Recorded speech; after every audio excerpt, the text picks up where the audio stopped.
All right. Ben, the Archivist, welcome to Grimerica. How you doing? Good. Good to be here. Thanks for having me. Oh, yeah, no problem. We're super excited about this. I mean, so many things. Like a friend of ours, big shout out to Paul from Jasper. He was like, you got to have Archivist on and, listen to the last THC. So, of course, I listened to you and Greg, and it's fantastic. I mean, it really does overlap with so much of the stuff that we're interested in. So it's great to finally meet you and get to chat about your work. Yeah, thanks. Yeah, I listened to you guys in the THC days. I don't really do too much listening anymore, more kind of just my own thing. But yeah, so it's Cool. been a long time coming. So I'm Yeah, excited. right on. Yeah, when was the first time you because you kind of almost came out in a way, right, on THC? Yeah. I did a video, man, I did an interview, like a video interview. First time I ever did a video interview on a channel called Exertus. I don't know if you ever heard of him. No. Talking about baby farms and the 1800s orphan trains, asylums, and the creation of the working class in America. Me and Exertus were friends for a long time. I did a radio show over 5 years ago now with a Danish friend of mine. I was kind of an intermittent co-host called Radio Tartary. So yeah, I've been all around, but video format stuff changed. And yeah, Greg at THC, I've been on there, I think 3 times now. 3 times. And yeah, he's been a big catalyst to me trying to pursue doing something like this. I wouldn't say professionally, but taking my interest to a more broad spectrum, I suppose, or a broad audience. Yeah. Yeah. So now you have a YouTube channel and you're sort of putting sort of regular videos out on your work. And yeah, semi-regular, father of 3 young kids and working full time. It's an ebb and flow. So do the best I can. How would we describe your work at a high level then? Like just, I mean, we can get into the details as we go along, but I'm really interested in like what this is kind of, what you think now about all this stuff that you've sort of been analyzing all these details for so long. I'm kind of interested in a lot of big picture stuff, but yeah, I started sharing things that interest me as far as I've been an avid reader for 20 years, obsessive level, and kind of a revisionist history, questioning everything from food to medicine to history, whatever, the whole spectrum, as you gentlemen know.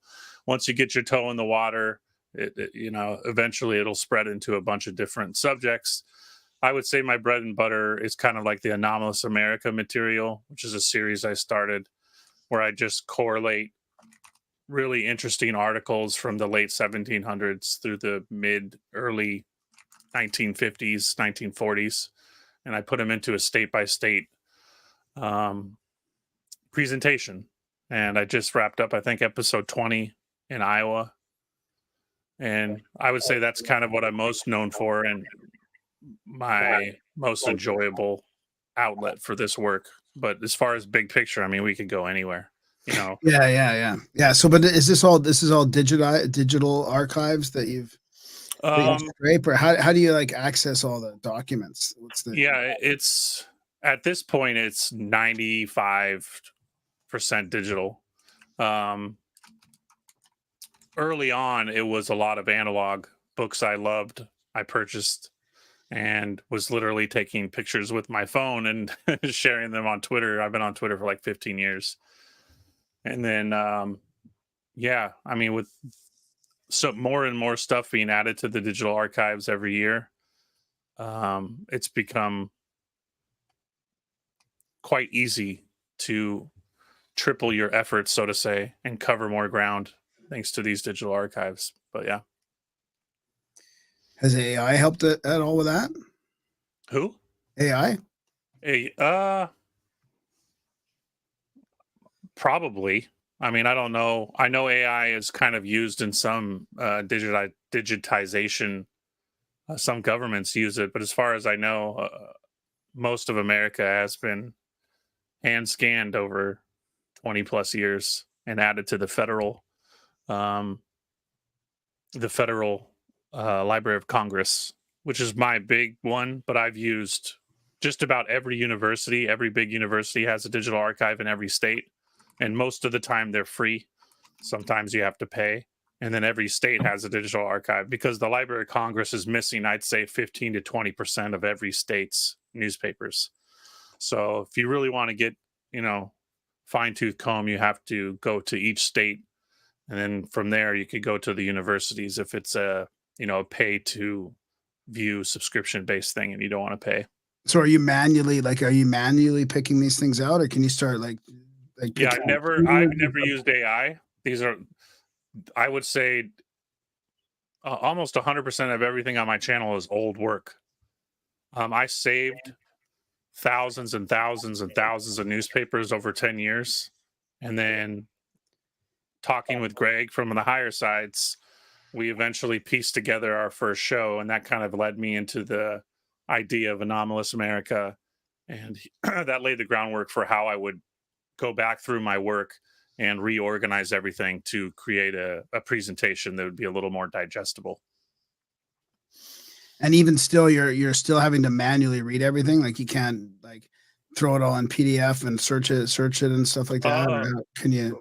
Library of Congress and a lot of the universities now, it's PDF form. Okay. So I'm sure there are people out there that could use AI and really search everything for a specific thing, but the searches on Library of Congress are pretty good. Yeah. I've found some holes and some things have changed, and it's become harder to find certain newspapers. Like when I go back and I'm looking for, okay, here's a particular newspaper I saved from 2018, and now I can't find it. That's happened quite a few times actually. So I think they kind of, whoever they is, I think they probably use some catchphrases with AI to limit what you see, because I've definitely noticed that change. But I have done all of my searches, and all of my material has been me looking for a specific thing manually. And going back through and doing this YouTube channel has been great, because I never saved any of my information thinking I would present it. So it was just a whole 2 terabyte hard drive of completely unorganized mess. And Twitter had helped, because I had posted a lot of the things I had found on Twitter. That's where it kind of started. And that's where Greg and I kind of developed the format that I use in my videos, so to say. But yeah, it's easier for everybody now. I think it was kind of a niche thing. But now I definitely see more and more people reading newspapers and sharing work like mine. Yeah, totally. What about is there lots there? Like have you exhausted the search at all, or is there still lots to go to? I mean, I could just do YouTube for probably 2 or 3 years on just my archive. So let alone what other, because all the time, if I'm rereading something or I see something in a book that stands out, like I just started a new series called Buried Empires, Ireland as America the Great, or Ireland the Great was the name of America. And I kind of traced the Irish roots of Rome and Italy and Mesoamerica. And so just going back through that, I've had to research things, and I find more and more material. So really, you could go fine tooth comb down these rabbit holes and come up with hours and hours and hours of material, reading material. So yeah, it's quite a deep archive. Library of Congress grows every day. Wow. So is that where I mean, I wonder, I should learn how to do this, because we're always kind of looking to check the copyright status on different things, and I feel like the Library of Congress is sort of one of the places I seem to end up doing that sort of stuff. Does that make sense? Yeah, I mean, the Freedom of Information Act covered a lot of public documents that newspapers kind of fell on. Not that they were keeping things from the public, so to say, but the laws that unfolded from that led to them digitizing anything that they felt fell within that particular jurisdiction, as far as obviously nothing specific for government. But yeah, when that act went through, that's when they just completely started uploading pretty much willy-nilly. As far as copyright stuff, And I've had a search. I have a hard time searching Canada's archives. Countries are getting far more limiting on VPNs and outside network use and stuff like that. I don't know how it is for people looking at America's archives. I don't know if you guys have used Library of Congress, but I have heard people say they have problems using it from other countries. I've certainly had problems searching other countries. So, Huh. It hasn't been bad, I guess. I can get in there. They let me use it. It's just like, it seems hard to search. It's like I'll type in maybe even the full title of a book and the author, and it's coming back with just so much stuff, and I don't really know how to get through it. Yeah, having used it so much now, I can tell you right now, like, you don't want to use more than 3 words. 2 at the most. 3 is okay, but you find that as you limit the amount of, if you put in a full sentence, you're going to get a lot more stuff, and you have to limit the amount of words they're separated by, and there's all these kind of little tricks to help the AI search things. And if you're not finding what you want, you have to adjust it. And they're coming out with a new version, which is in beta, which when I type the same phrases in between each engine, they come up with completely different things. So it certainly seems like they're making some changes. Whether or not that's totally for the benefit of easing the search for the average, person like yourself looking for whatever it is they're looking for, I don't know, but they're definitely changing the parameters for searches, and supposedly to make it a little more easy for people to narrow down what it is exactly they're looking for. But yeah, you can't copy paste titles or book names. Like, a person's name is where you're going to have to start, and then you're just going to have to do the work and look through and find. If you're looking for a specific time frame, you can narrow it down by time and date and month and year, by city.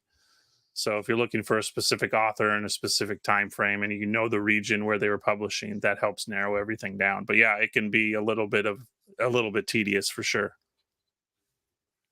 I mean, some of these crazy articles that I've shared over the years, some of them just pop out, and others I really had to go hunting for. When you're looking, is there a specific thing you're looking for? Do you kind of have some set keywords you go through, or does it depend on the project? Totally depends. Something will pop into my mind, and I'll just go dig into it. Sometimes I'll do Gallica, which is kind of a French-based archive system. Sometimes I'll do Library of Congress. Sometimes I'll do Google search. Google adds a million things to their AI for searching actual hard copies of books, which helps a lot. So it's kind of a plethora of things. But yeah, it's usually a specific phrase. Do you follow that because it pops into your head? Like, is that a real thing that you're like some inspiration, something's popped in my head, I gotta look, like it's a sign to go look for it? Absolutely. Yeah, like if I'm traveling somewhere and I see something that stands out, like Crater Lake, lake in my home state. It's one of the deepest lakes in the world. I'm driving past it, and I spend 30 minutes, 40 minutes reading just about every article I can from when that area became a national park, and interesting things that they found and the naming of it and stuff like that. What the Native Americans, how they described, because that's always really interesting to me. I try to mix the Native Aboriginal view of a lot of the things I post and work it into my videos. How did it start? My searching or the YouTube? Well, I guess one would sort of lead to the other. I mean, let's start with the searching. Like, what got you into this? Was there a certain thing you wanted to figure out right away? Was there some sort of a trigger?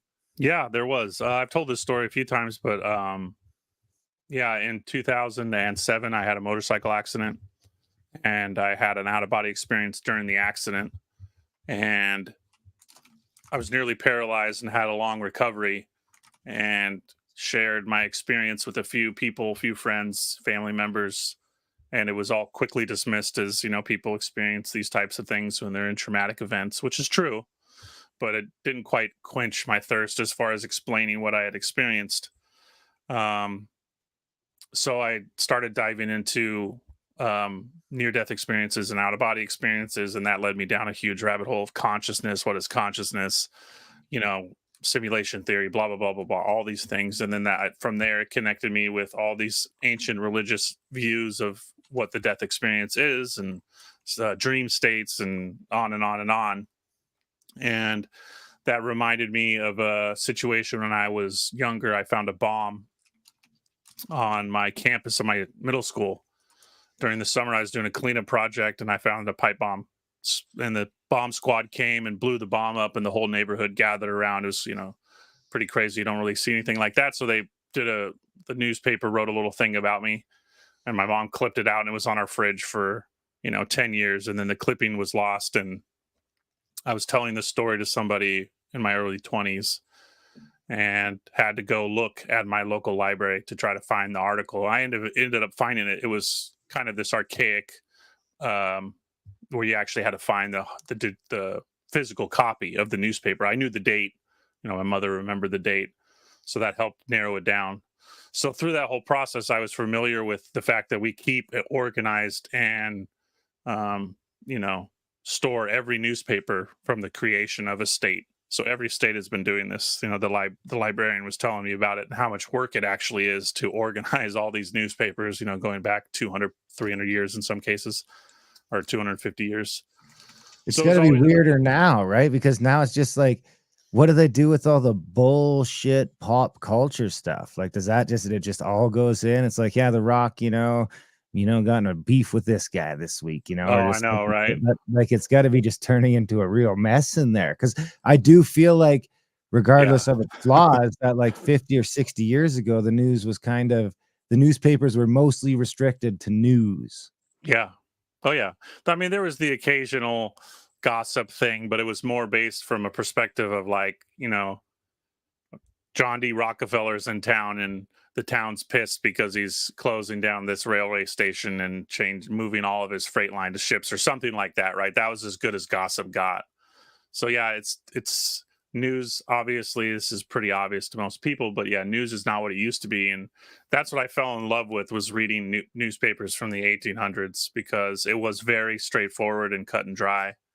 And you're dealing with all these little versions of a bigger version of newspapers. You know, the most common thing I get is yellow journalism, and, you know, they were making things up in the 1800s. Well, sure. But again, no one's read as many newspapers as me. I really think that, especially in this time frame. And I've have thousands of, you name it, buried relics, tombs, buildings, cities, mummies, on and on and on, giants. I mean, it's to a point now for me where, you know, it's highly unlikely. I wouldn't say anything for sure. And you could say that about a lot of things. You know, you invest enough time into something, that Can you see a clear break anywhere? Like, could you give me a decade? Could you break it down to a decade where it went to shit? Yeah, let's not go there too fast. I want to get there for sure, but let's finish off your story first, because you were just talking about, like, the significance of, like, I forgot how spiritual that was. Like, I knew about your OBE and your NDE, but that actually has a direct link to you looking up the archives. Yeah, absolutely. That was where I really started. Like, that was probably the point where because I've always loved history, and I always had a mind where I never believed anything at surface, at the kind of the face value, and I always looked into things for myself. So I was a bit suspicious even as a youngster. But after this accident, I literally didn't work for 7 months. You know, I was stuck in a chair and in a bed for a big majority of that. And yeah, I was just buying books 2 or 3 or 4 a day and reading 20 hours a day. And there was no digital anything. I wasn't using digital archives at all at the time. And so the obsession really blossomed in that time off. And then shortly after that, my appendix ruptured and I had sepsis and got very sick. And again, had another almost 8 months of time to read. So it was, you know, in a year and a half, I spent over a year, I would say, reading pretty much nonstop. And from that, you can, I mean, the books that came from that whole thing are, you know, I changed my opinion on the history of America, the founding of the colonies, you know, the gold rush, finance, on and on and on. Spirituality, yeah, almost everything. Yeah. Everything changed in that 18-month window or so. And yeah, it's been quite an amazing journey to this point, and talking to you guys, and kind of pinch myself candidly. It's been a journey for sure. So then, I mean, we'll jump in where Darren was sort of leading us, because we talk about this quite a bit on the show, because we've read all these books on audio. We've narrated all these books from the 1800s. And I've had this thing lately, like, it was a completely different thing in the 1800s. I mean, it was completely different. I've been saying this, that something really changed in the early 1900s. It kind of maybe led up to it, but there was something big that happened, and the whole narrative, everything shifted. And I just got this from reading like Blavatsky and the history of magic and the history of spiritualism, and some sort of like light occult stuff, and also some sciencey stuff too. But I love the occult and theosophy. Yeah. I mean, and I'm blessed with the job that I have right now, where I can listen to audio my entire shift. So I've worked there for almost 20 years. So every single day, obviously there's breaks here and there. I don't really listen to much music. I really just listen to books. Yeah. And so, it's been fantastic. But the sweet spot for me is, the gold rush. So 1850 onward, 1840s onward. Yeah. There's a big gap, as Darren kind of was asking before you jumped in there. There's a big gap for me in like historical anything in the early 40s to like the early 1800s. There's a huge gap where there's almost nothing comes up on my searches. I have very little saved, because I save most of it by dates, my PDFs. Just coincidentally, that's how my tablet was organizing things, was by their date. I mean, it's crazy. It seems like America's reborn, so to say, although obviously what we knew of as the western part of America, west of the Mississippi, was almost nil until the 1840s and onward. So that's a big chunk of obviously my presentation, because most of my states are obviously west of the Mississippi. But yeah, America in the 1700s in the northeastern part of America versus America in the 1840s and onward is like a completely different country. The way they speak, the things they talk about. I've read a huge amount of newspapers from the late 1700s, Philadelphia, Boston area. And they're not looking for anything. They're not interested in digging. They're not like, look at this amazing discovery. Look at this mound we opened. That like doesn't exist. So it's like almost like a completely different culture. The way people were thinking and writing was completely different versus 1840s and onward, where we're stepping into kind of new territory. Although, there's plenty of proof to show they knew exactly what was west of the Mississippi. But as far as new settlements popping up, and then people having these little newspapers where you're literally you got 2 or 3 writers who have full-time jobs and write on the side. They're not full-time, news correspondents. So a farmer comes into town, because that's where everything's word of mouth, right, in this time frame. So for me, I find it refreshing and far more honest. But yeah, you get a farmer comes into town and tells a story like, I was tilling, I bought another 3 acres off John, and I was tilling the field, and I ran into this stump or this tip of this mound, and look what I found. It's like there's a million articles like that where these people just stumble on these artifacts or buried cities. It gets pretty crazy on my channel. Cave systems that are endless, where they never reach the end of the cave, stuff like that. But yeah, as far as time frames and like where I see kind of the blip or the schism, it's definitely the early 1800s. When does it start turning into propaganda? Right before World War One. Wow. So there's really only like 70 golden years. Yes, absolutely. I've said this several times, that everything that I love, my bread and butter, as far as honest research, or at least, where you don't have a bunch of government oversight. It takes a Smithsonian representative several weeks to get to these places and either buy the artifacts or convince them not to talk about it. So you have several cases where there are multiple articles written where more information comes out about them. And the Smithsonian is always the end all be all. As soon as they announce the Smithsonian's been notified or that they're coming or that a representative is there, it's gone from the newspapers. And the amount of money they were spending on relics and buying farmers out was absurd in this time period.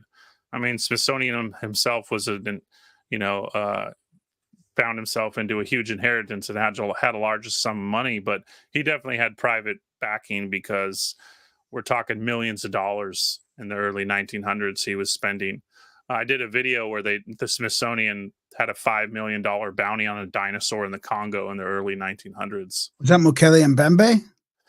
That I'm sure it wasn't called that then, but yeah, in I think 1910, the Smithsonian was literally put a $5 million bounty on a dinosaur. This is their words, the dinosaur of the Congo, and it attracted all the big game hunters from around the world. So the big game hunting is, you look at our early presidents, senators, dukes, royalty. A lot of these guys into big game hunting, I mean, you had to have a lot of money, because we're talking months trek to get to some of these places. Roosevelt's a big one that stands out if anyone's dived into that before. But yeah, I have tons of videos on crazy monsters. I call them these creatures that survived this event, whatever it was, this kind of changeover. I don't want to go too far and say it was a cataclysm per se. But yeah, there are a lot of these creatures that are kind of fantasy Hollywood type animals that were not only known of, but were publicly written about, and that dukes and big game hunters from around the globe were traveling to hunt them.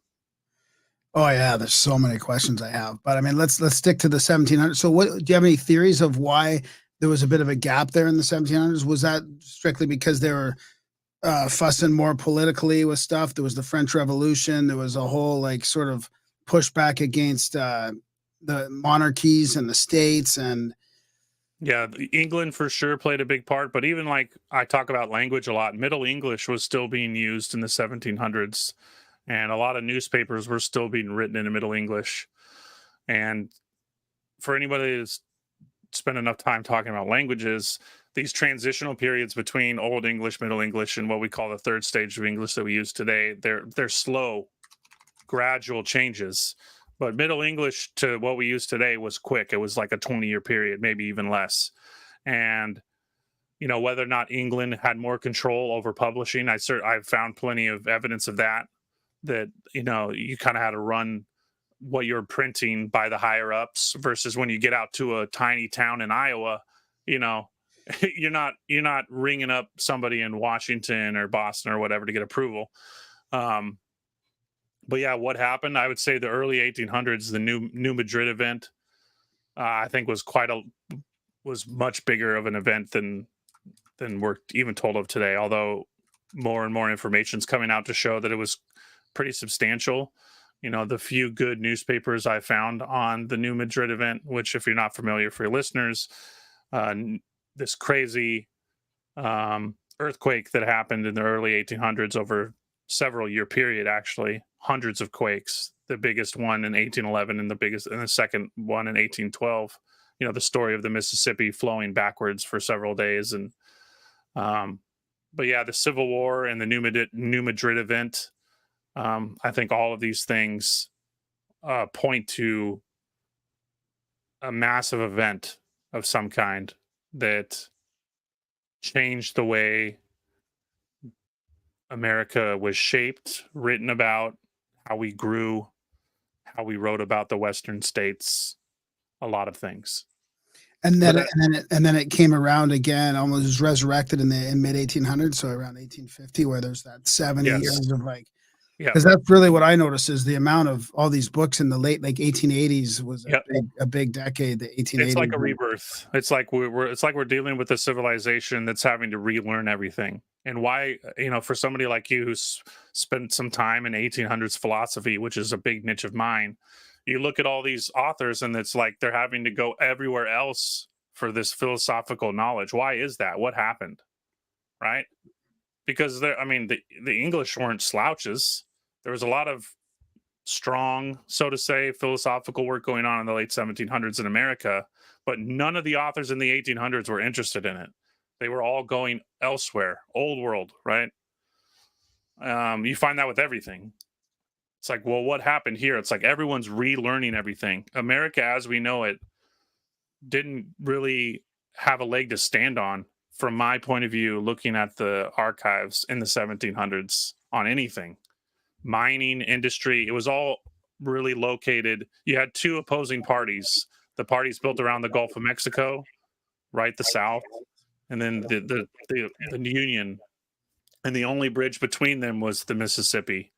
Obviously, there have been wars fought along the Mississippi for hundreds and hundreds of years, maybe even longer than that. But yeah, the Civil War, the more I look into it and the more time I spend through the archives talking about it, and I have family members that supposedly fought in the Civil War. And my family still lives on the same piece of land for over 200 years in northern Georgia, and that's as good as God's word, the Civil War, but a lot of things don't really add up. And the newspaper archives support it. Like if you were to look at a graph of written record, 1790, and then as soon as 1800s start, there's almost nothing as far as consistently colonies being founded and things being written about, whatever it is, taxation, laying out land plots. There's just nothing until about the 1840s.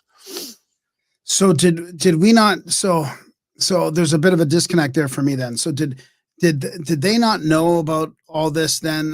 Like you mentioned how they had to go out of the States for the ancient wisdom and all that, right? But you're showing all these examples of that actually being right here in America, like exactly, huge, tunnels and temples and all kinds of right. of artifacts and the there mounds and the underground sort of complexes and all that. Mm-hmm. There were a few authors.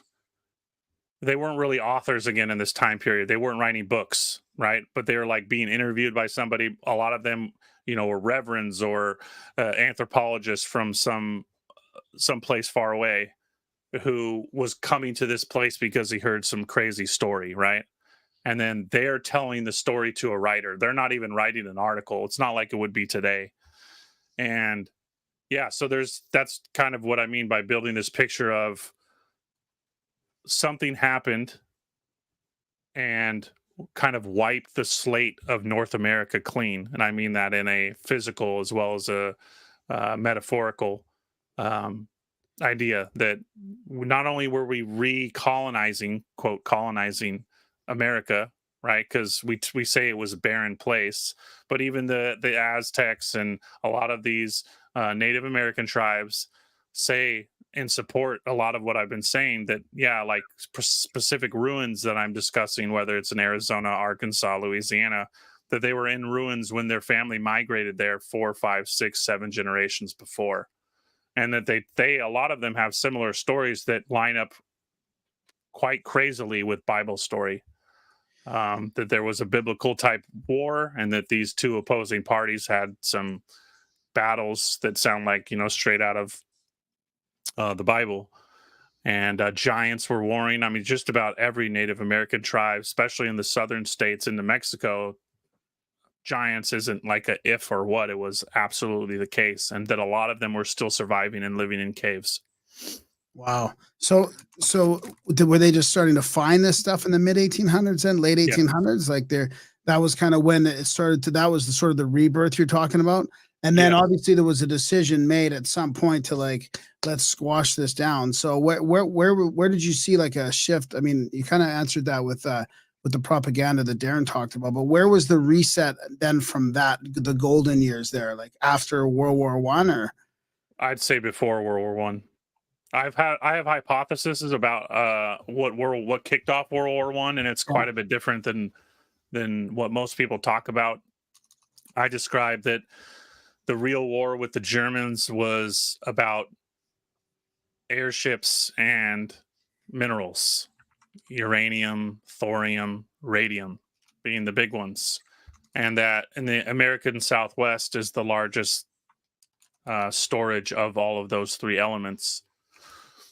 that the Germans had mined all three of those elements to near existence in Bohemia, Austria, Poland, and they had been using those elements for all kinds of things. You know, you could go as deep as saying, you know, kind of these darker project UFO type projects to zeppelins and stuff like that. And I've talked about that when you look at a lot of old pictures of American cities, not just American cities, worldwide pictures of cities from the 1800s, the sky is completely vanillaed out.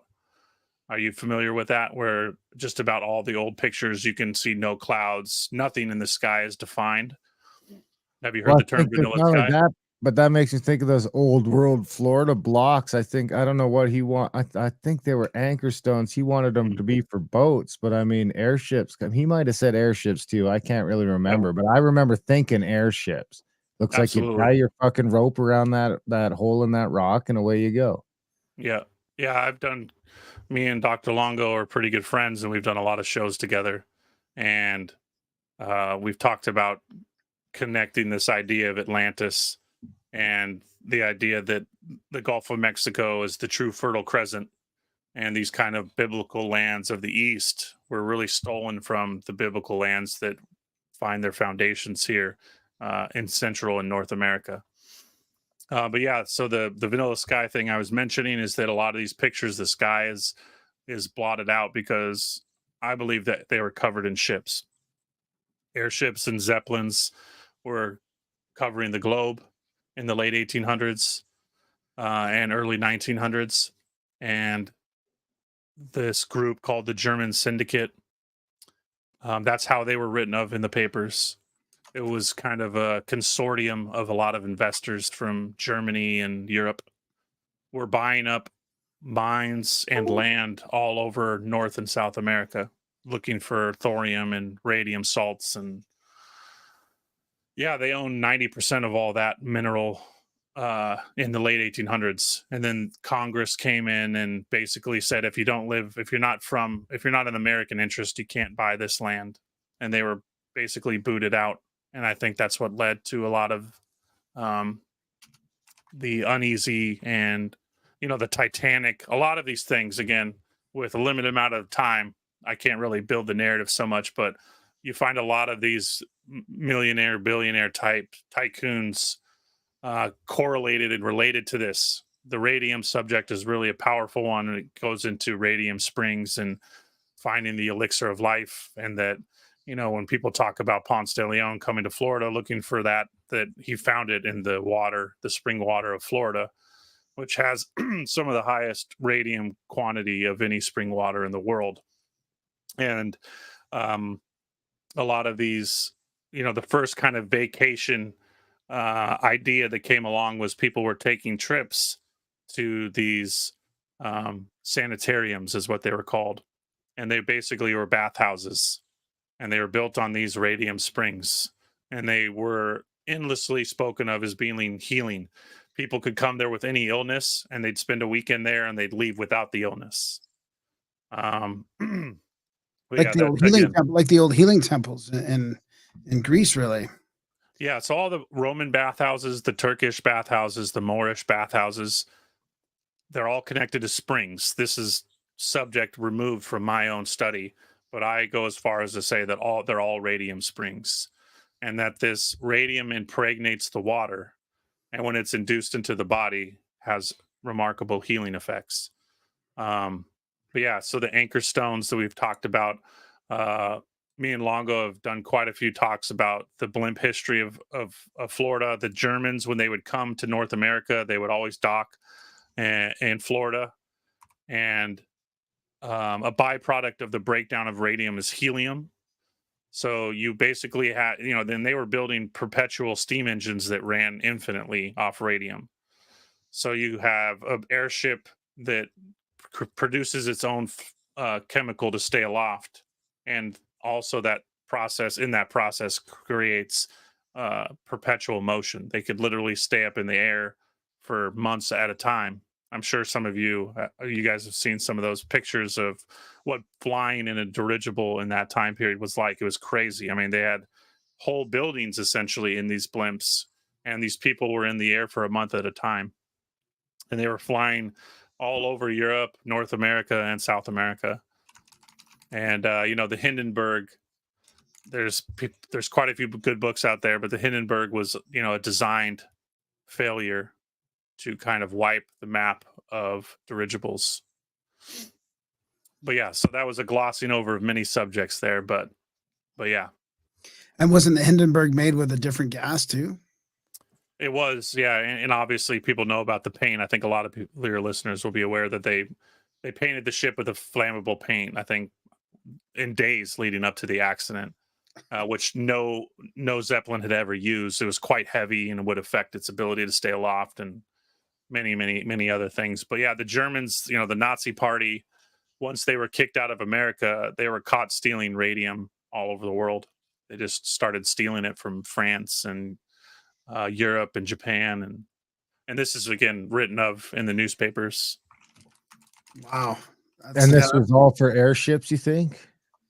I think they were using radium for a lot of things. The first episode one of excuse me, the first episode of my radium series, I show the first article I've ever found talking about radium, and it was a gentleman in Southern California who built an airship that defied gravity.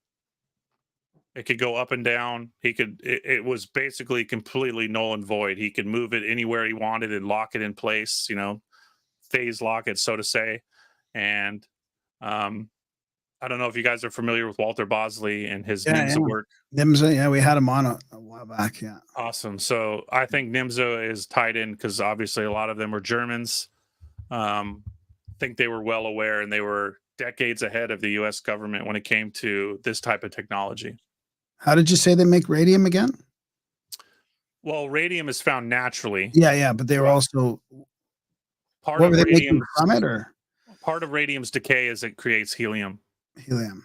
So they were calling it the Philosopher's Stone, and the secret to alchemy is hidden within radium because it transmutes itself into helium, a byproduct of it. Radium's an incredible thing. I go as far as to say it's kind of the secret of Atlantis. You read enough work on Atlantis, they talk about everything was glowing, kind of like Avatar. Everything was phosphorescent. Well, radium impregnates its radiation on just about everything it comes in contact with and makes it glow. And they were doing tests with crystals with radium, and they found that all these different types of crystals stored the radium, and that they would change colors. And they'd have almost like a laser effect, depending on the crystal that was used. So it's a deep rabbit hole, the radium one. But yeah, from healing springs, which again were bought out, most of them were bought out by the Rockefellers. Most of the sanitariums, which were these people from the north, came to the southern states, the warmer climates, and these sanitariums. They're all over Arizona, New Mexico, Texas, the southern states especially. And it's found in the ocean, and the Gulf of Mexico has more radium in its ocean water than anywhere on the globe. So, wow, that's fascinating. Yeah. I mean, one of the things that I was thinking when I listened to you with Greg and Darren and I have been talking about the alternative history for a while now, and the younger Dryas as well. Like it makes. Oh no, where do I want to go? There's two different things here. So first of all, I was thinking, why did they have to, like, all the stuff you talk about has been hidden from history, right? Whether it's the giants or the sort of chemical technology or whatever, the underground stuff, the mounds, all this stuff has been hidden. Monsters, even, like, yeah. And I just thought, why would they bother? Like, why wouldn't they just use that narrative in order to keep us in fear? Like, I mean, obviously they, nowadays they want to keep us in fear. I mean, but couldn't they have done that if they kept those sort of narratives open? Like, why would they just shut it all down? I mean, and then canceling the ether. I don't know if you heard that recent podcast with Joe Rogan with Terrence Howard. He's talking about the ether a lot. Like, you would find that podcast fascinating, but he gets into one of my coworkers mentioned that to me. Yeah. And I'm a big Walter Russell guy. Yeah. I've listened to every one of his books several times. And radium and the ether they go hand in hand. And what people were writing about the ether in the 1800s is, quite frankly to me, exactly what's been taken away from science and this whole gravitational model. There are many things, obviously. We could go anywhere really with science. And the opinion that they had in the 1800s was drastically different from what we have today and far more honest.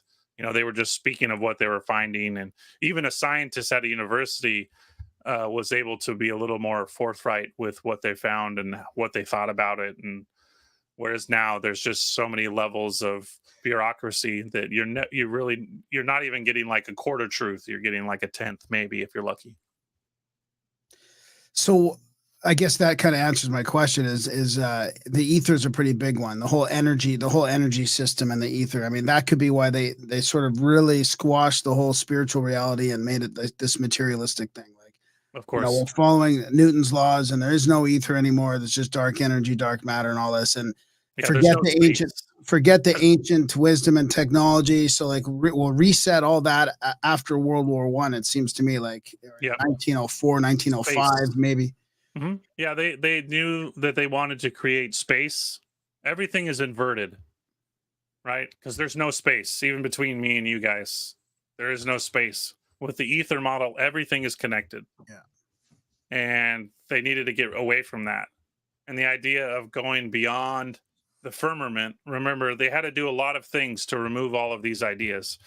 I don't necessarily prescribe wholeheartedly to the Bible or King James, but there are a lot of really fantastic metaphorical truths in these ancient texts. And, even, just listen to Jesus himself. He tells you, cursed is the person with the literal mind. These books are all metaphysical and speak to a different part of your brain. And if you try to literalize everything, you're kind of gluing your feet to the ground, so to say. But yeah, the Walter Russell ether stuff, he really disputed all that. The idea of gravitation, even Einstein, a lot of these people that we, from a, science standpoint, cling to today, their theories were really kind of completely thrown away or disproven in this time period. Obviously, Einstein doesn't fall into that category of the 1800s, but it was much more cut and dry. And yeah, radium in the ether was the thing that they were discussing, and that radium primes the ether, and that radium emanates through anything. It floats through stone. It goes through anything. I mean, they have to build those huge lead boxes to keep the radium from leaking out, and even still very minute particles make their way out. Well, in the 1800s, early 1900s, the radium was so thick in the air in Colorado that it was measurable. And I've hypothesized that this is what led Tesla to Colorado Springs, and that he was studying radium in the ether, and that was kind of the next progression in his work. Wow, that's fascinating. Darren, do you have anything on that at all, or? What? Well, we have Radium Hot Springs here. Maybe we should spend some more time over there, because I was reading the thing and it said it's because they found radon in the water. I think it was 1933. It might have been when they built that. So it was after the area that he's talking about. But I was surprised at how much work they put in to this Radium Hot Springs. And we were just there for one of our events last November, and we're going to be there again. And it was like quite the infrastructure that they built around this hot springs in the early 1900s. So yeah, which one is that? Because there's a lot. It's actually called Radium Hot Springs in Colorado, or where? No, in BC. Oh, in BC. Okay. Yeah. Again, when we talk again about Aboriginal, Native, whatever term you want to use, cultures, they worship these waters. They all knew about the hot springs. I mean, the Finnish sauna, you can find, like I've talked about with religion, gods, language, all of those can be traced back to a very central root, and so can the sauna and the bathhouse. So it's crazy. Every culture that was, hunting and fishing knew about a sauna, whether they knew about this culture a million miles away. It's a big one. So again, this idea of losing touch with, like you said, ether in the ground and everything, nature, especially the interconnectedness of everything. They needed to remove all of that. I mean, obviously, they wanted to build a nation of workers, not a nation of thinkers. And we're living through the repercussions of that. Yeah. So as far as the timeline stuff goes, like when we do trips with Randall and we've sort of been learning about the Younger Dryas, and there's that mainstream explanation of like the top of North America was covered in glaciation, right? Sure. And then it makes it, and then I start thinking, okay, like it does make sense that's let's just call it South America, as it no sorry, the southern United States, let's say, because I don't even know if southern Canada fits in anywhere under where the glaciers probably covered all of today's Canada, but let's just say the southern United States, if we believe the mainstream narrative of the glaciation, like why wouldn't that all be the same as, you know, Mexico, Guatemala, Colombia, like all that would just go up into the States as far as like antiquities go and that real Sure. sort of ancient stuff. It doesn't really surprise me now, because I think that glaciation, if it's real, just blocked it for many thousands of years, just blocked civilization. But I wonder if maybe it wasn't so long ago, like Very close. Yeah. I know you both you gentlemen are busy, but for any listeners out there, I strongly recommend watching episode 1 of Anomalous America. It's Alaska. I started with Alaska for a reason, because it builds the foundation for the rest of the series. And I think that the glacial period was super close, and it didn't last very long. And there's no better case for that than the things they were finding in Alaska. Frozen cities, Greek cities and mountains, frozen dinosaurs, giant lizards and frozen blocks of ice, living lizards that live underground that these big game hunters were coming to Alaska to hunt. They found petrified boats that were over 1,200 feet long, on and on and on. Giants in caves. The Aleutian chain, the whole Aleutian Island is a buried city. Every island they found buried buildings on every single island. Wow. Where's the Aleutian Islands? It's the chain that goes off the coast of Alaska. Okay. Yeah. False Pass and all that. Okay. There's a huge. I mean, when you look at the map, there's a huge cliff there. Let me just put it on the screen here quickly. That's like the, you know, if you look at like before the sea level rose 400. I mean, look at that huge shelf there. Mm-hmm. I mean, maybe that was all land, right? You know, 100% there was land there. I mean, you look at Yonaguni off Japan, you know, anywhere from 0 feet to 100 feet, even more in some places. Yeah. There's ruins off the coast of almost all islands. Yeah. I mean, the realm we inhabit was populated by billions and billions and billions of people at one point. There wasn't an area that wasn't covered. And the reason I mentioned Alaska and what you were saying is because I hypothesized that this tropical, the entire realm was one weather pattern. We didn't have seasons. It was all tropical. Alaska they found palm trees. They found ferns. They found 1,000-foot tall trees. Obviously, they weren't standing up anymore. But proof that Alaska was tropical and very recent was being uncovered every day in Alaska in the 1800s. But how do you go to no season? I mean, that must be one for the skeptics that they're like, oh, he says there's no seasons. I mean, how would that be physically possible with in the system that we're in? I mean, wouldn't maybe pole shifts and pole flips explain that a little bit more, like where it actually shifts, where now we're at the North Pole, so the seasons are different here? Or a lot of water vapor would do the same thing. I mean, if you just if you like increase the water vapor by, you know, a couple hundred or 1,000%, then there wouldn't be any change in the weather. It'd be like where I live home, you're talking about relatively low water vapor in the air, even where I'm from in Ontario, but the temperature doesn't change when the sun goes down at night. So it's just sort of an extrapolation of that effect, I would think. Absolutely. That's it right there. You hit the nail on the head. Water vapor. Every culture. Now, before you go into that, are we going like the water vapor with the barrier, the actual like water atmosphere that RKX and some of these guys talk about? There was no sun before that shit popped. Yep. I mean, you know, again, I don't want to paint with a broad brush over their work. I'm familiar with RKX because people have blasted me on my presentations. I've been talking about the vapor canopy for a long time. You're going to cross paths with people that talk about similar subjects.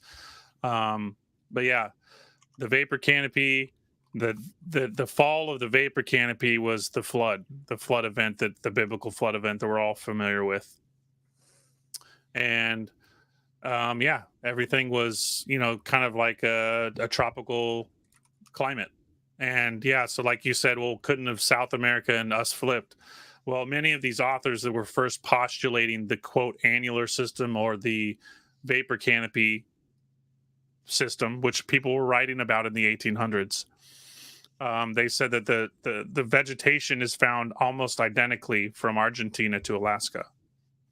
So I would say that the whole realm was covered in this vaporous canopy. And people, many ancient cultures, again, discuss a time where there weren't stars and that the sun and the moon were born, you know, not overnight, but kind of is the verbiage they use when describing it. And yeah, I think this correlates with the quote ice age, and that we're bringing all of these millions of years into a very narrow time frame. So do you think my it's belief. Similar to Archaix's time frame of, I think he says 2259 BC. He has a bunch of different documents that all point to like the vapor canopy collapse at that point. I think that's I haven't seen enough of his material to say I agree or disagree. Well, is your thought that this is the early 1800s thing? No. That'd be too recent to clean up That's the too mess, recent. I think, right? Yeah, because I mean, there's enough of a historical record just from my family that goes back to the early 1800s, late 1700s. You know, I have family historical records in Massachusetts in the 1700s that I believe is true. I've seen it myself. So like saying that there's 150 year, again, I don't know exactly what his dates are, that there's like 150 years between big events. I can't go along with that. But the vapor canopy, again, when you look at Alaska, they were finding literally frozen cities in Alaska. There was a half of a mountain washed away, and they found a whole Grecian temple city in a mountain in Alaska. On and on. That's my favorite episode. I definitely recommend watching the Alaska episode. Just the stuff they find there, frozen in ice, will make you think, okay, well, how could all of this existed and then been frozen over? What did we miss? How is there a tropical epoch that correlates with this time frame of these ruins and these cities being built, frozen over, and then you have the quote Inuit and some of these other tribes that migrate, as they say, across the tundra and into North America or Canada or whatever. Their history. Well, it lines up with some other weird anomalies too, like the banana anomaly, right? Like bananas. I can't remember the whole thing of these, but the Snake Bros took me through it, and they're like, dude, bananas shouldn't exist, and they're everywhere, and you can live off them. They're one of the few foods that you could just eat bananas every day, and you would. It's like avocados. You would live. Yeah, and they're like, these things can't be cultivating themselves in these different places around the planet without the help of humans. Period. No, yeah, there's a lot like that. They called, you know, the avocado was called the alligator pear, and they said it was the fruit from Atlantis that survived. Oh, interesting. But I mean, the only other explanation could be it goes way farther back. So all those things were buried before the ice age, like, so it goes back 100,000 or 150,000, like. Yeah, I think Randall Carlson and I would have a hard time, because just from my little tiny YouTube channel and what I've presented, it shows that the timelines are wrong.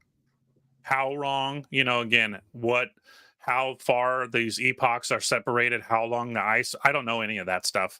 I'm just saying, here's an entire civilization buried in ice in Alaska, and they were living off tropical vegetation and building things with tropical. There's coconuts found in Alaska, you know, under this layer on top of the animals. This is all based on newspaper articles. Correct. For the most part, yes. 90%, yeah. Well, I mean, we started a whole calendar 2024 years ago for some reason. Mm-hmm. Do those dates resonate with you at all? I mean, it can't be, because, I mean, you know, I'm not going to get into the Jesus thing here. I'm not even ruling. I'm not, you know, I like the Christians. I like all of it. It seems great, except for the Dublin. But I've had a hard time believing that we started a whole new calendar because of Jesus Christ. I just can't fucking fathom that. No, I like to say that BC is before the cataclysm, and that they used some kind of event where inheritors or people started rewriting things. It's common knowledge that the Catholic Church was rewriting the history of the Peruvians, the Central Americans, on and on, the Irish. I mean, the Catholic Church has rewritten the history of countless ancient peoples. So not only is the history wrong, but the timelines are obviously been manipulated. I mean, I've read Flamenco back to front several times and discussed him for the better part of 10 years. And there's enough that even if you take 1% of Flamenco's work, that you can see that the timelines have been manipulated, at least the historical representations of them, and that the calendars changing would be necessary to kickstart and kind of base their historical representations, because they would be fallacy if a lot of these historical Roman events, Caesars and Augustus, and these are all mythological people, just like, obviously what Jesus represents is a mythological representation or a metaphor. So did these. So to attribute physical dates to the reign of Caesar and Augustus, even though they're just solar gods, would be silly. But that's what they've been doing with the Bible as well, is creating, here's Palestine, here's Israel, here's where it all happened. Now let's make some dates from it.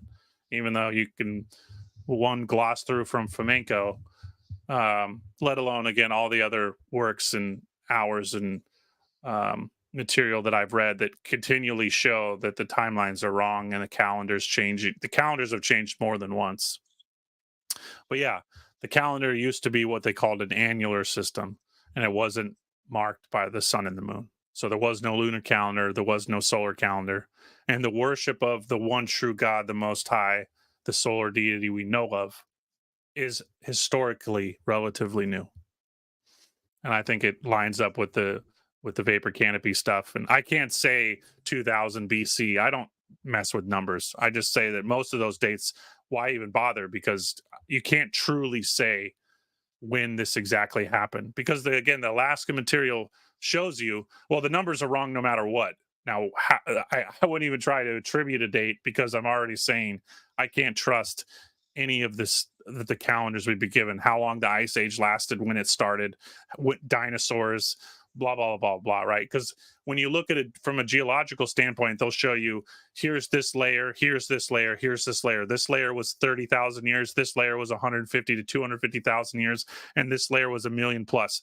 That's all nonsense, because each one of my episodes show you that in many cases, they find 1, 2, or 3 levels of civilization under cities. Mexico City is a perfect example. Uxmal, California, Arizona, Phoenix. Every city in my Arizona episode, every single major city in Arizona is built on another city, and publicly disclosed in the newspapers. Hey, we're citing the foundation of blah, blah, blah state building in Arizona and Phoenix, and we found this building that we don't know anything about. And this is every city. Well, it's like Egypt too, right? I mean, I have trouble taking the Egypt thing back 20,000 years, because and even some of that stuff even resonates with the younger Dryas stuff, because when I was just in the Scablands last week, like 3 or 4 days ago, I'm at Dry Falls. There's shit growing in the bottom of Dry Falls now. Now, it's hard for me to believe that it took 10,000 years for that to happen. It would resonate a lot more to say that was only, 2,000 years ago. It took a few thousand years for nature to start taking the world back in some drier spots. No, that's ridiculous. But yeah, you should watch the Washington episode, because in that I go into Grand Coulee Dam. I talk about the stuff they were finding in the caves of that waterfall.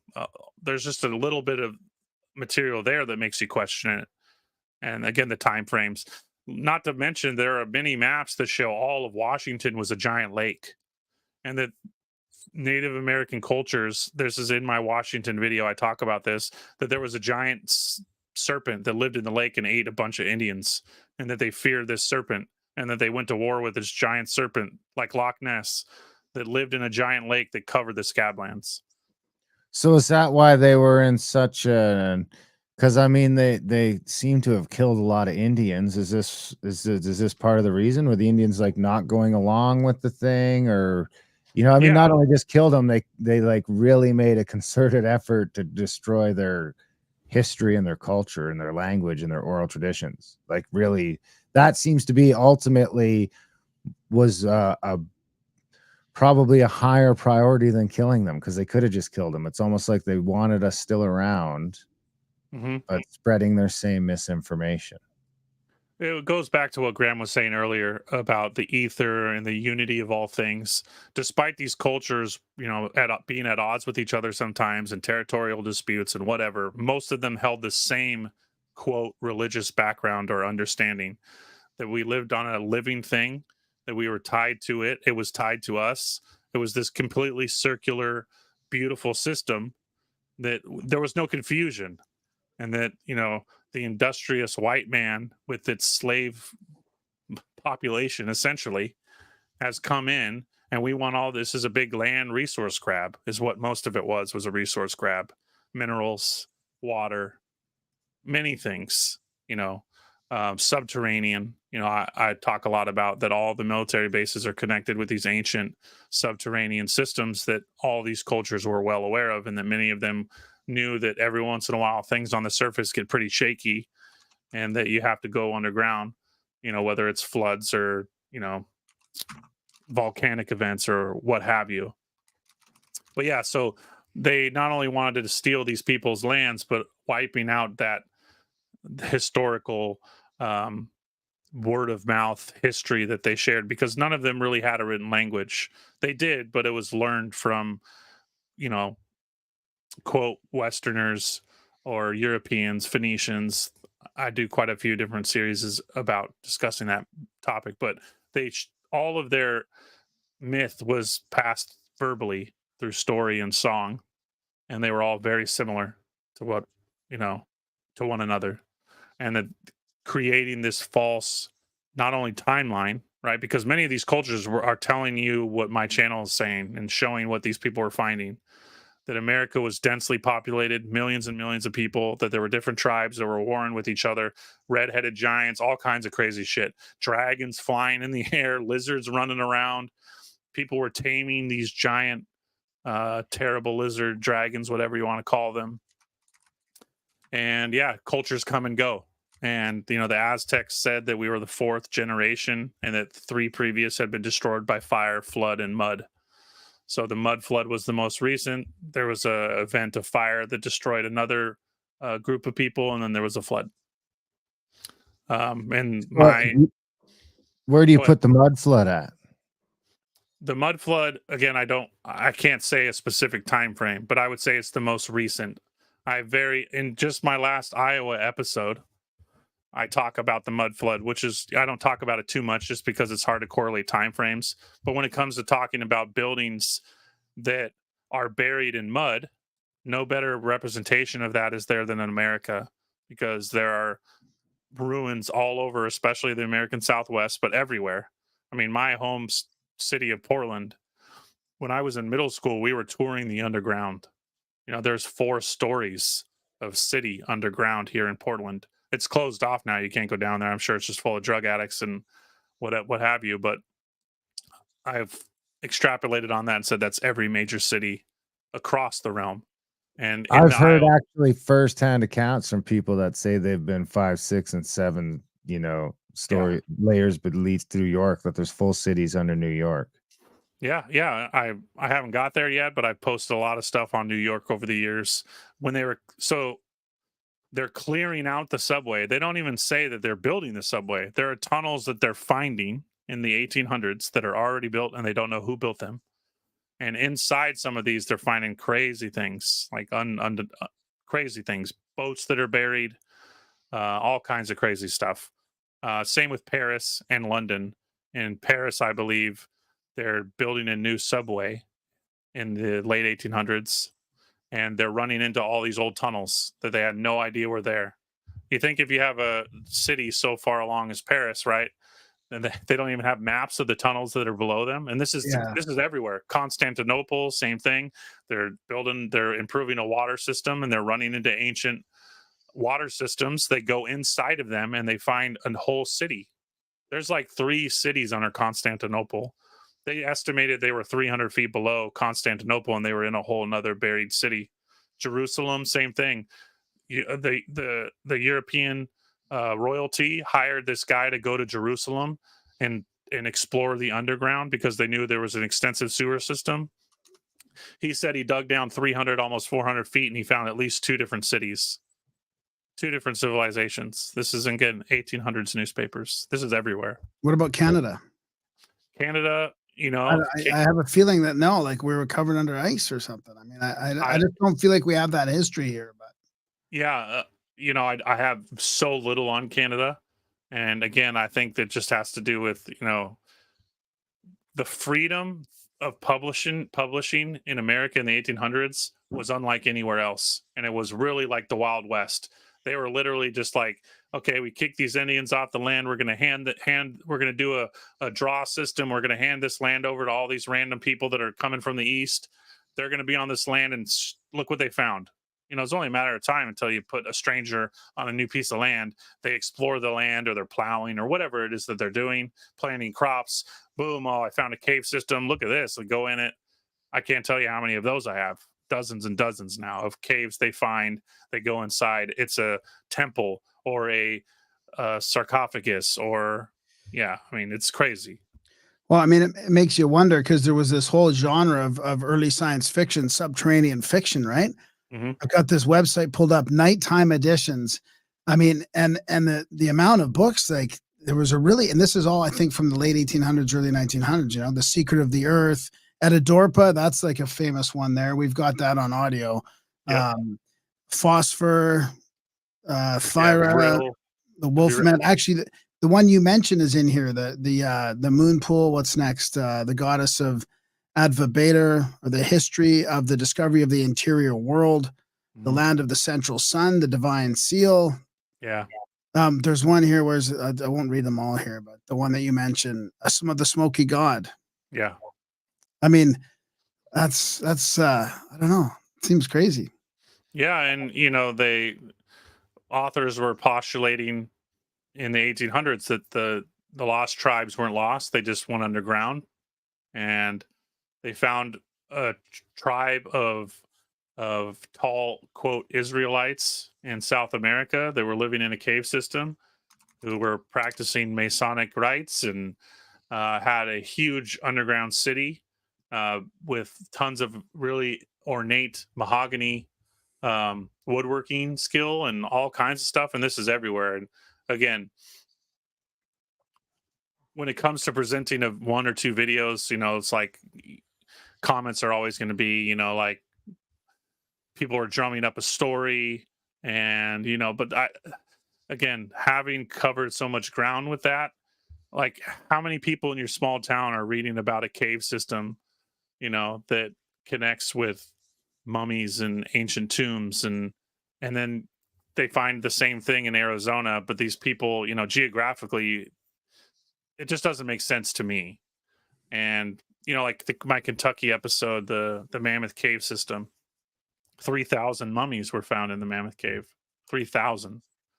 There's a cave in Durango, Mexico, just across the border. Thousands of mummies found there too. I mean, this is every state. Mummies in Oregon. Well, there's a ton of rumors about Egyptian shit being found in the Grand Canyon. Yeah, and just watch.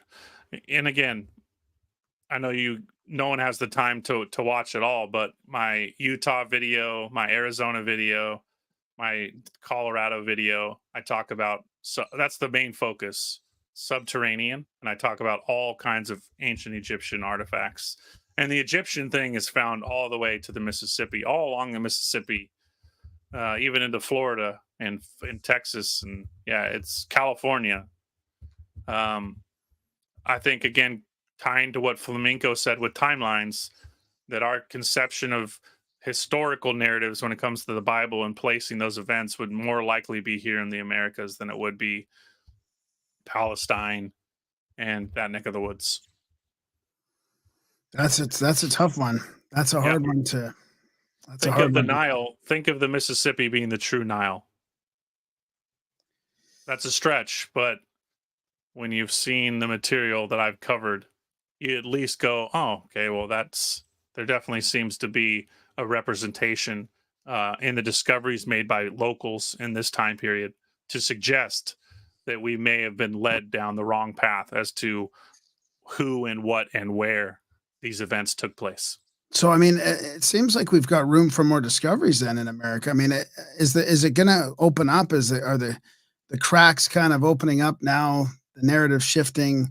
No, I feel like mean, more people are waking up to it. But I mean, if there's that much there, then there must be more that hasn't been discovered. That if we can get in there before the neo Smithsonian shows up. I mean, there's always opportunity. I mean, there's stuff that pops up all over on the, I don't really spend too much time digging through the news, Yeah. but stuff gets sent to me regularly by viewers that makes you just kind of correlate with things I've already come across. In one of my episodes, I believe it was Missouri, I talk about when they're building the bridge that crosses from St. Louis into Illinois. They were sinking the pylons for the bridge, and they broke into a subterranean hallway, which led to a temple across the river in Illinois and back into St. Louis. And that's just one of dozens like that I've found. Wow, that's fascinating. So if you just watch like one episode, you'll walk away scratching your head going, oh, that's crazy. That's pretty cool. But then if you watch and watch and watch and watch, it's obviously not so much like it's set on repeat, but it's a lot of the same type of findings, but all over America. Yeah, it just gives you the sense that it's not just somebody making up a story because it's so prevalent, right? Super prevalent. Yeah, like we mentioned off air, we could talk about giants and show enough historical record to at least make you scratch your head. My goal is never to prove anything to anybody, but just inspire people to perhaps have a different outlook on the past, and maybe get inspired to do their own work. Because as you guys know, you can listen to the craziest thing to the most relatable message, but until you actually start to look into things for yourself, you're never going to really feel right or wrong or make your decision up until you've kind of walked the path, so to say. That's why they don't want us doing that anymore. I mean, don't do the research yourself. Just listen to the authorities. Yeah. So, go ahead. Sorry. No. Finish your thought. I was just going to say, so like, Randall, I've never met the guy. I love a lot of what he presents, but it's so easy to get caught up in timelines, I think. And I think that's a big trap. Just like we mentioned with the ether physics and the Walter Russell work, and especially the philosophy that you've done some of your audio work on from the 1800s. It just feels like you're tapping into, for me, I know this is not for everybody, but it just resonates with me. The first time I really dived into like Blavatsky's or, a lot of those theosophists in the late 1800s, especially, you just feel like you're born into a realm where everyone's having to kind of relearn everything, and they don't even have like an ancestral memory. It's like everything was wiped clean. Yeah. And that's going back to what Darren was asking earlier, why I think it was so important to get rid of a lot of the native culture or to banish it to very remote places in the realm, because their understanding of history and the realm is by far the closest to what I believe to be true. Oh, that's interesting. Is there anything you feel like we missed? Well, the petrification I'd like to touch on. I mean, you do get into some of the petrification. We saw some petrified wood there in Arizona on one of our trips, and I found it pretty fascinating. Kind of like transmutes into like crystal and stuff. But I mean, you were getting into some deeper stuff, right? Like that. Yeah. Every episode, I try to do at least one or two articles about petrifaction. A good friend of mine, Stellium 7. Are you guys familiar with him? I don't think so. He's done a amazing video series. He lives in Spain, right underneath a mountain called Mount Go. And he's done a video series exploring the possibility that it's a giant petrified elephant. And, on face value, it sounds ridiculous. So you watch the videos and it'll blow your mind. And throughout all my videos, I show quite incredible examples of petrifaction, from giant animals to giant trees to giant coconuts, giant acorns. Yeah, you name it.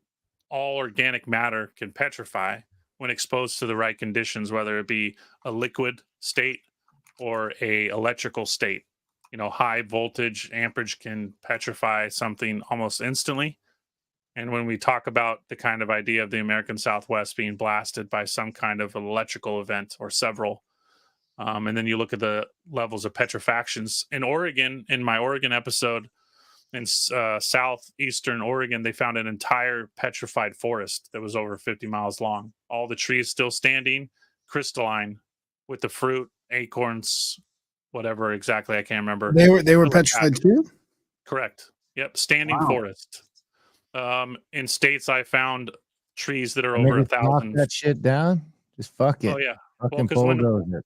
when organic matter petrifies, it turns into crystals. It turns into all different matter, actually. They find petrified bodies underground, animals and human alike, and they turn into gold, they turn into silver, they turn into quartz, they turn into copper. So I've postulated in several episodes that the mining industry of today is all biological. So from coal to copper to gold, we're mining giant living organisms. And that's a crazy one. So the veins of gold are the old veins of living giant trees, giant creatures. Yeah, giant trees is one I get into. It correlates quite nicely with the vapor canopy material. When you look and study a tropical forest today, 90% of all the life lives on and around the trees. And I think in this pre-age, pre-vapor canopy, that it was kind of like Avatar, that humans, or what would be the closest thing to humans, were living in a vaporous canopy, kind of like a tropical rainforest, where if in a dense tropical rainforest, you never see the sun. The ground is completely covered and shaded all day long. And the atmosphere is completely different than outside of that vapor or that tree line. And that there may have been trees, like the Book of Enoch states, and several other biblical references talk about Book of Giants, talk about it when trees were, titanic, touching the stars, essentially, as others described. And again, the largest representations of that I found is I've found over 1,000-foot tall trees that were petrified. And they're in several states, Iowa being my most recent, standing forests. And one article I touch on in the Iowa one, since we talked about the mud flood just generally, the scientists exploring this buried forest says whatever covered this forest filled in slowly, because all the trees are standing perfectly as they were, but they were buried the whole forest plus 15 feet above. So they were digging a well and they found a standing forest. Coal shafts all over America that are sunk to measure the depths of coal, so they know where to start digging, right? Because they want the deepest coal seam they can find. They find full standing trees, several of them. Petrified standing forests are found all over the realm, and they're a huge hint to, I think, what happened. So what is that? Some sort of electrical phenomena or yeah, plasma, yeah, plasma, certainly. I think for it to happen to a forest. I was just talking to Randall Carlson like 3 days ago about how the reason he's really turned on to this Bendall stuff is because he thinks that comets on impact they're creating a plasma thing with the Earth. Yeah, they of course they would create a circuit. Yeah, because anode cathode, right? The sun is the ground, and the Earth is the ground, and the sun is the positive charge. They create, just like ether shows this clearly. There's a relationship between sunspots and weather. It's all interrelated, and it's all electromagnetic. So anytime you introduce some kind of iron, generally, right? Because commonly stated, most comets are composed of mostly iron. You're going to have a electrical pathway discharge, because it's going to ground. And if you're flying through ether, again, like a plane, any of these objects that you send through the air, it creates friction, especially something large that's magnetic. It's going to create a lot of energy, not just by its propulsion, but by it moving through the ether. And it's going to have a ton of electromagnetic discharge. And yeah, so there's definitely a lot to be said about that. I get into comets a little bit, but that's definitely something I love talking about, and look forward to doing more videos on later. But yeah, there would definitely be an electrical event, and many of these comets, you know, these reports in the 1600s, 1700s, 1800s, the good ones that I've shared, they talk about one in Georgia that flew over a mountain, and the mountain erupted Wow. volcanically, even though they said no one knew there was any chance of this mountain being volcanic. That the orb flying over created an electrical, uh, stirred up the, because all magma is like a ferrofluid, right? Magma is just like iron in liquid form, and it's. Have you ever seen a volcano erupt? Often, huge electrical discharge comes out of the volcano. That just shows you the relationship between the sky, the ionization of the sky, and the effect of this discharge. I think volcanism is electric. In my Radium series, I go into it, and many scientists were saying that the sun, because the byproduct of the sun is helium, they were coming to the point that the sun is just a big ball of radium, and that it has direct relation with the radium in the ground. That there's this kind of circuit, and that radium melts. The closer any object is to radium, it melts, breaks it down over time. So you get these large empty pockets that eventually cause cave-ins and earthquakes, and large areas of gas that need to go somewhere, and then the earth fills in that space and is a big cause for, again, earthquakes and seismic events and volcanism. And yeah, the Radium series it's deep, connecting it with so many subjects. Yeah, it's fascinating. It gives me a new view on the cometary impact too, because it would be sort of like a, if it lands on a big ice sheet, it would be like fire and ice if it stirred up some volcanoes along the way. Yeah, you've ever studied I those? think you need the plasma just to melt the ice. I think you need the plasma just to melt the ice. I think that's what kind of Randall's getting at. Just the impact won't do it. The sun can't do it. Just an impact can't do it. You need to introduce that plasma to get rid of these ice sheets as quickly as you got rid of them. Yeah, plasma would be one of the only ways to create a heat source that high to rapidly melt that much ice without affecting the rest of the world, because there's people that bring in this sun idea. It's like, great, if you need to turn up the temperature on this bitch until the ice sheets melt as quickly as they did, and see what happens to the rest of the place. Yeah, it would just be burnt to a crisp. There'd be nothing left. Exactly. Yeah, to say that the ice sheets took thousands and hundreds of thousands of years to recede, and that the sun did all that work, I don't buy for a second. Have you ever studied those ring lakes that go from Nebraska, Iowa, Montana, all the way into the North and South Carolina? Have you ever seen those little lakes that are found all over the place? No. They postulate that a huge impact landed on top of an ice sheet, and that shot thousands of car building sized pieces of ice all over those regions I'm discussing, and created all these little lakes, land of 1,000 lakes. All these lakes that are found all over could have been, and they have a very definite circular shape, and you can measure the angle at which the object came in and created this circular formation. And in North and South Carolina, Tennessee, there are thousands of them. Oh yeah, I've heard of the Carolina ones. Yeah. So I agree with what Darren was saying, that the plasma events on a magnitude, beyond our even our wildest dreams. I think events like that definitely happened, and that the American Southwest, along with these petrifactions and the mud floods and all of these things, volcanic eruptions. I mean, there are parts of California and Arizona and Nevada that are covered in hundreds of feet of lava, hundreds and hundreds of feet. In my California episode, they are digging 300 feet below a lava flow and find a completely buried city. They called it America's Pompeii. So cities like that. Where was that? California. Yeah. But there's cities like that all over the American Southwest. So yeah, I mean, it's just something, if this piques any of your listeners' interest, they can just take one specific thing we talked about that they may enjoy and dig through any of my series, whether it's Radium, Anomalous America, Buried Empires, Ancient Mesoamerica, on and on and on. And whether or not you wholeheartedly believe anything I'm presenting, which is not my goal at all, but you just take a fraction of what I'm presenting, it'll definitely change the way you look at the historical narrative, at least when it comes to America. Yeah. Where can people find all that? The Archivist on YouTube. That was still available?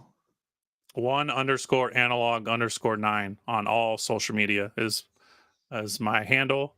And you can just search the Archivist. I have, I think, like 220 videos. I've only been at this a year, so there's quite a lot of material there. But I recommend, if you like the Radium stuff that we talked about, there's 7 or 8 episodes on that where I go into anti-gravitics, the history of wars, healing springs, blah, blah, blah, blah, blah. If you like the buried past, start with Anomalous America, episode 1 in Alaska, and you'll certainly at least have some new ideas about what could have happened in Alaska. Right on. Thanks. Yeah, it was good to stay sort of at the higher level. I mean, there's a bunch of examples like on your channels. You read all these articles and stuff. So if people want to get the nitty gritty, there's like thousands of examples. So yeah, it's tough. Like, with this limited time, we could have just talked about giants. We could have just talked about caves. We could have just talked about petrified giants, trees, and giant lizards, big game hunting. Again, there's so much that I cover, so I'm just trying to paint with a broad brush. But yeah, for sure. Yeah, I like that.